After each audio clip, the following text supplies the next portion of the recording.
What is happening, people? Welcome back to the channel. I hope you're keeping well. It's Tottenham versus Everton, match day 2, a game that we have to win after drawing to Leicester on the first day. But let's crack into it.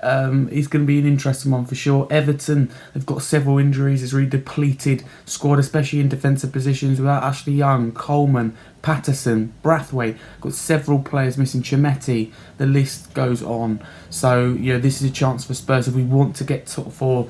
This is games that we have to win, but also where we really do need to blow teams away. And I don't know, it doesn't change anything in terms of the points, but in terms of morale, confidence, going into a tough couple of games where we go to St James's Park after this, and then Arsenal at home, North London derby, and then a couple of games is Man United and West Ham. So you've got a tough kind of run in next month or two. So we have to win this game. Ideally, we had to go in that Newcastle game with 6 points. We can't do it.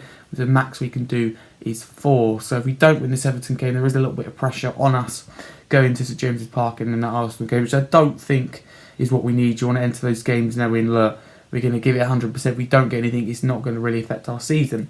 But, I could be clear here. I think the first game of the season is frustrating, but I don't think it defines our season. A frustrating start, similar problems to last season with marking, with not getting the second goal, with then conceding, with crumbling, with injuries. Several patterns we saw last season. However, it's time to put it right. Against Everton, I think we can do that.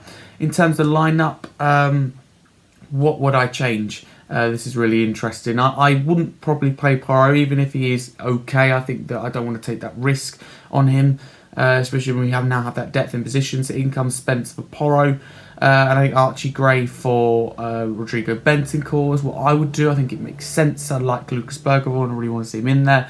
But Archie Gray's been the one that Andrew's trusted in pre-season. Is more flexible, I think, in terms of where he can play and kind of cover, if you like. So I think he'll come in. In an ideal world, I was going to say Kulusevski for Brennan Johnson, because I really like Brennan Johnson, but I think he's better to impact a game off the bench as the opposition tire, in particular with Everton's injuries in full-back positions. Another one I forgot to mention with the Everton absences is Mikalenko. He was really bad. I nearly put him in my FPL team, so I'm glad that I didn't. But actually, no, it wasn't Mikalenko who got the red card. It was Ashley Young who got the red card. So it's Mikalenko who will play in that position. He's not going in my FPL team. Hopefully Spurs score. But I was going to say Kulusevski to play that right wing position. But Ange just said, hasn't he? And Kulusevski said that they don't think he's as good on the right. Or not necessarily those words, but I think he's better centrally.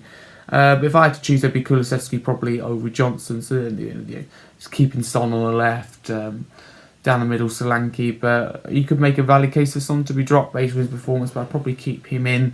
To really stretch the Everton defence. So that's my team. Probably got about 3 changes in it. 2 definite, 1 false obviously through injury, and 2 a precaution through injury. Score prediction, this is a draw written all over it, doesn't it, in terms of both teams really need to win. Everton losing 3-0 at home in their first game to Brighton. They need to win. They've got hard games coming up. I think they've got Newcastle, Arsenal. They've got a couple of hard games in there in the next 4 or 5 games. I know that, like us, maybe even a little bit harder than us, but I think that we get the job done. We should have enough quality. So I know there's goals in this game, so I'm going to go 4-2 to us. And he said Everton. I think that we can see goals to Everton, should I say, because I think it's the way we play. I think we'll be vulnerable from set pieces again. A lot of people are saying we have set pieces worked out. I think this will make us rethink that again. I think Everton will score from a set piece and from a counter-attack. So what's your score prediction in the comments below? Will we get a clean sheet? Will we get the win? Those are the big questions. But for now, a massive come on you Spurs, and don't forget to like and subscribe to the channel.